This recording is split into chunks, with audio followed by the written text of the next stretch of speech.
안녕하십니까 여러분, 김영수입니다. 36개, 36개의 메시지를 여러분들에게 전달해 드리고 있습니다. 혼전계의 네 번째 계책이자 36개 전체에서는 22번째에 해당되는 관문착적이라고 하는 계책을 소개해 드리도록 하겠습니다. 출전이 없습니다. 관문, 문을 걸어 잠그고 착적, 적을 잡아라 라고 하는 뜻을 가진 계책입니다. 단단히 철저하게 통제해서 자기 영역을 넓히는 경우에 많이 활용될 수 있는 그런 계책입니다. 먼저 역사적인 사례를 보도록 하겠습니다.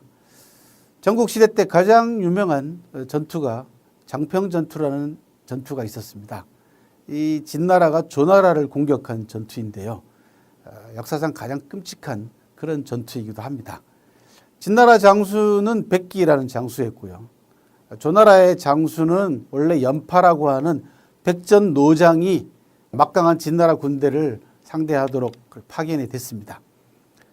연파는 백전노장이기 때문에요. 진나라의 군대가 얼마나 강력한가라는 걸 잘 알고 있습니다. 그래서 지구전으로 끌고 가야만이 그나마 승리할 확률이 높다라고 판단하고요. 성을 지킨 채 절대로 나가질 않습니다. 병사들을 다독거리고 그다음에 군량미를 확충하고 철저하게 수비 전략으로 들어갑니다. 조나라 왕 입장에서는 이 연파의 방법이 마음에 안 듭니다. 그리고 주변에 있는 신하들이 끊임없이 속전속결로 끝내지 않고 연파가 너무 늙어가지고 전투를 끓이는 게 아닌가라고 하는 또 비난이 쏟아집니다. 그래서 급기야 조나라의 명장이었던 조사의 아들 조갈이라고 하는 젊은 장수를 발탁하게 됩니다. 조갈은요, 지상병담이라고 하는 유명한 사자성어를 남긴 인물인데요. 지상이라는 건 종이 위에서라는 뜻이죠. 종이 위에서 병법을 논한다라는 뜻입니다. 즉 이론적으로 병법을 얘기를 하자면은 조갈을 따라갈 수 없을 만큼 뛰어난 이론의 전문가이긴 했습니다만은 실제 전투 경험이라든지 전쟁터에 나가가지고 싸운 경험은 아주 일천한 그런 인물이었습니다. 조갈의 어머니도 왕에게 편지를 보내가지고 절대로 우리 아들을 전쟁터에 보내면 안 된다. 결과적으로 조나라에게 큰 해를 가져다 줄 그런 애다라고 하는 아들의 단점들을 전부 다 임금에게 낱낱이 보고를 하면서 기용하지 말라고 얘기를 했습니다마는 임금은 그러면 그럴수록 조갈이 더 뛰어난 장수인갑다라고 하는 착각 속에서 결국은 조갈을 연파 대신 대장군을 임명하게 됩니다. 조갈이 와서 보니까 끊임없이 연파는 수비만 하고 있지 않습니까? 안 되겠다 싶어서 공세로 전환을 하게 됩니다. 백기는 진작에 첩자를 통해 가지고 진나라가 제일 두려워하는 장수는 조갈이다 라고 하는 그런 유언비어를 이미 퍼뜨린 상황이거든요. 조나라 왕도 진나라 백기가 구사한 이 첩보전에 말려가지고 결국은 연파에서 조갈로 장수를 교체한 겁니다. 상황이 파악된 백기 입장에서는 위사불타라고 하는 전략으로 전술로 조나라를 고립시킵니다. 위사라는 건 뭐냐면 군대를 포위하고 때리지 않는다라는 뜻입니다. 공격하지 않습니다.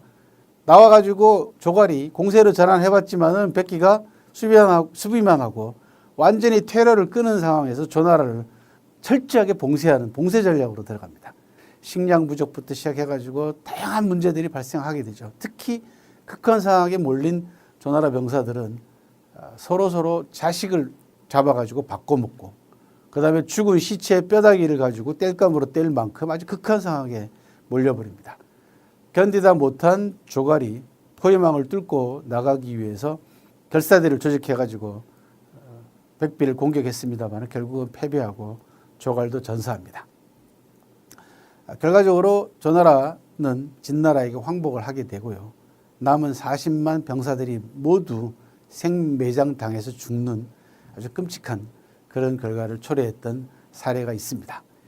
백기는 단단히 걸어 잠그고 조나라를 고립시킴으로써 완벽하게 적을 잡는 관문착적을 성공시켰습니다. 경량 사례에서의 관문착적은요, 군사적인 사례하고는 조금 다른 형태로 나타납니다. 지오다노라고 하는 의류 회사 있지 않습니까? 이 회사의 창업주는 중국 사람입니다. 그래서 홍콩에서 성공한 여지영이라고 하는 창업주가요, 성공하기 위한 전략으로 구사했던 사례로 관문 착적하고 비교할 만한 사례들이 남아 있습니다. 이 여지형은 지오다노의 경영 방침을요, 연쇄점 방식으로 확장을 합니다. 그리고 그 당시 젊은이들이 명품을 좋아한다라고 하는 명품 취향을 파악하게 되고, 또 내가 명품을 입거나 명품을 들고 다닌다라고 하는 그런 자부심을, 또 그런 허영심을 뒷받침하기 위해서 지오다노에서 생산되는 상품을, 뭐 예를 들어서 옷이면은 옷을 사이즈별로 2벌만 생산하거나 또는 연쇄점 숫자만큼만 생산하거나 이런 소량 생산을 통해 가지고 명품 취향을 확실하게 그 구미를 맞춰주는 그런 방식을 취합니다. 그리고는 자기 가게에 물건을 사러 온 손님들을 분류한 끝에 가만히 보니까 물건을 많이 사가는 손님, 몇 종류를 사가는 손님, 단품만 하나만 사가는 손님, 이런 세 부류의 손님들이 있더라는 거죠. 그래서 계산대를 세 종류로 나눕니다, 이 사람이. 그래서 빠른 계산, 하나만 사고 얼른 소액 계산, 그 다음에 중간쯤, 그 다음에 물건을 많이 사는 분, 이렇게 고객을 세 부류로 나눠가지고 계산대도 세 군데로 나눠가지고 신속하게 결제를 할 수 있는 그런 방식을 또 취하기도 했고요. 또 하나는 매장 전체를 전자 시스템으로 통합을 합니다. 그렇게 해서 그 시스템 안에 치밀한 고객 정보를 집어넣어 가지고 고객의 취향을 파악을 했고요. 또 매장 직원들 간의 관계를 상하 관계가 아닌 서로 연구하고 토론하는 평등 관계를 수립하게 됩니다. 이렇게 됨으로써 경쟁사의 압력이 들어오거나 또는 뭐 경기가 어려울 때는 서로 매장 상호 간에 도움을 줄 수 있는 시스템을 구축을 하게 된 겁니다. 그렇게 해서 지오다노의 매장들을 가지고 강력한 울타리를 형성했죠. 이게 관문이 되고 보다 많은 정보를 통해 가지고 보다 많은 고객을 확보하는 착적에 성공한 그런 대표적인 사례가 되겠습니다. 이런 방식을 철저하게 시행하기 위해서 지오다노는요, 관문, 문을 걸어 잠근 겁니다. 자기 내부에 이런 시스템을 만드는데 다른 경쟁사들이 눈치채지 못하게 긴밀하게 단단히 문을 걸어 잠근 채 보안을 유지하고 결과적으로 이 시스템들을 바깥 세상으로 공개함으로써 고객 취향에 확실하게 맞추는 착적이라고 하는 목표를 달성을 했던 것입니다.